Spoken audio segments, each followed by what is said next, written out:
साथियों, मैं आज आपको चेहरे पर चमक लाने के लिए एक DIY बताने जा रही हूँ, जिसका आप सभी को बहुत लाभ होगा। सबसे पहले चेहरे पर चमक लाने के लिए हमें चेहरे को साफ़ सुथरा करना होगा। उसके लिए हम साबुन का प्रयोग ना करें। साबुन से हमारी समय के अनुसार धीरे धीरे चेहरे की जो स्किन है, जो त्वचा है, वो जलने लगती है और हमें पता नहीं चलता वो कब में हार्ड हो जाती है। इसलिए चमक तो बहुत दूर की बात है, वो एकदम रफ़ हो जाती है। तो आप साबुन की बजाय कैसे साफ़ करें, पहले मैं आपको ये बताऊंगी। आप थोड़ा सा बारीक बेसन ले लें, उसमें एलोवेरा मिला लो। एलोवेरा आप नेचुरल जो आपके यहाँ पौधे के रूप में होता है उसके छील के भी मिला सकते हो, नहीं तो आप पतंजलि का, वैद्यनाथ का, किसी का भी ले आओ मार्केट से, उसमें से बेसन में मिला लो। आपने एलोवेरा और बारीक वाला बेसन आपस में मैश कर लिया। अब बेसन में मैश कर रहे हैं तो हो सकता है हमें एलोवेरा 1 ही चम्मच लेना है। हमारा 2 चम्मच बेसन और 1 चम्मच एलोवेरा। हो सकता है थोड़ा सा वो हार्ड रह जाए, आपके अकॉर्डिंग थोड़ा पतला चाहिए, आपको थोड़ी स्किन का हिसाब किताब कैसा है, कितनी मात्रा चाहिए आप बढ़ाओगे। अगर वो थोड़ा सूखा सूखा रह जाए तो उसमें आप थोड़ी दही मिला लो, 1 चम्मच दही डाल लो। तो आपका जो एक घोल बनेगा, एक बैटर बनेगा, वो ऐसा बनना चाहिए जैसे चीले का होता है, जिससे आप स्किन पर रगड़ कर आराम से उसे उतार दो।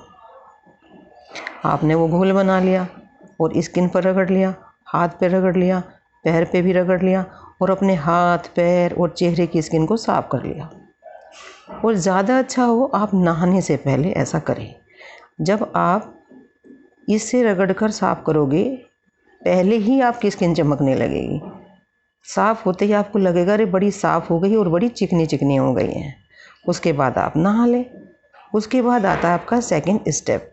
सेकंड स्टेप में जब आपकी स्किन अब सूख गई है, आप नहा लिए हैं, आपने अपनी गर्दन, चेहरा, हाथ पैर साफ़ कर लिए हैं। कई बार तो गर्दन भी काली हो जाती है, तो गर्दन आप साफ़ करेंगे तो वो भी धीरे धीरे 1 से 2, 3, 4 बार में आपकी गर्दन भी साफ़ हो जाएगी। अब सेकंड स्टेप आप क्या करें, आप एक किन्नू लें, और यहाँ पर आप ध्यान भी दें मेरी बात पर। किन्नू ले लें, ऑरेंज ले लें, जैसे आपको सुविधा मिले ऐसा करें। उसके ऊपर से छिलका उतारे। जो छिलका आप उतारेंगे उसे कटर से उतारो, बारीक बारीक उतारो, ताकि उसके अंदर कम से कम सफ़ेद वाला भाग आए। छिलका तो हम किन्नू ऑरेंज का हाथ से भी उतार सकते हैं, लेकिन उसका छिलका इतना मोटा होता है कि उसके अंदर जो सफ़ेद वाला भाग है वो सारा आ जाता है। इसलिए क्या करें, किन्नू को या संतरे को पहले धो के अच्छे से कपड़े से पोंछ के उसके ऊपर से बारीक बारीक छिलका उतार लिया। अब आपने जो बारीक बारीक छिलका उतार लिया, उसे गुलाब जल की पंखुड़ियों में, जो गुलाब जल है हमारा, उसे ले लें। आप किसी भी कंपनी का गुलाब जल मंगवा लें, चाहे आप पतंजलि वालों का ले लो या किसी दूसरी कंपनी का ले लो। आपने गुलाब जल ले लिया और 1 कप में आपने गुलाब जल ले लिया। आपकी मात्रा लगभग 4 चम्मच है। उसमें आपने आधा संतरे के ऊपर से उतरा, कम से कम आधे भाग से उतरा हुआ छिलका आप उसमें भिगो दो। आपने उसे भिगो दिया। उसके बाद आप उसको 8 से 10 घंटे या पूरी रात समझ लीजिए, आप उसे भिगो कर रख दो। आपने भिगो के रख दिया। अब उसको सुबह जब आपको समय मिले या दोपहर में समय मिले, आप उसको पीस लो। आप उसको बारीक पीस लो और उसको अच्छे से छान लो, कपड़े से, छलनी से अच्छे से छान लो। दबा दबा के उसे आपने छानना है। छानने के बाद जो उसमें से लिक्विड निकलेगा वो उम्मीद है पीले कलर का ही हो जाएगा। तो वो आपने ले लिया। अब उसमें आप क्या करें, 1 चम्मच एलोवेरा मिला दें और उसमें 2 विटामिन E के कैप्सूल डाल दो। उन दोनों को आपस में अच्छे से रगड़ दो और अब मिलाकर एक साफ जार में उसे भर लो।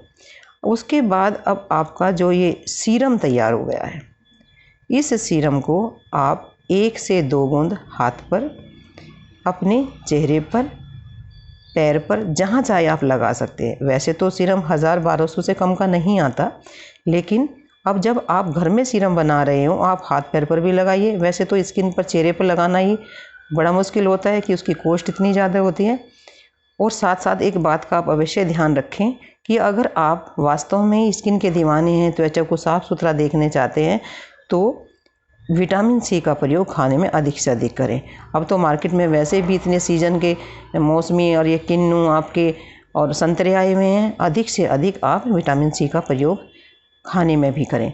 देखो आपकी स्किन किस तरह से ग्लो करेगी, एकदम सामान्य एक समान स्किन हो जाएगी और आपकी चमकदार स्किन बन जाएगी। धन्यवाद।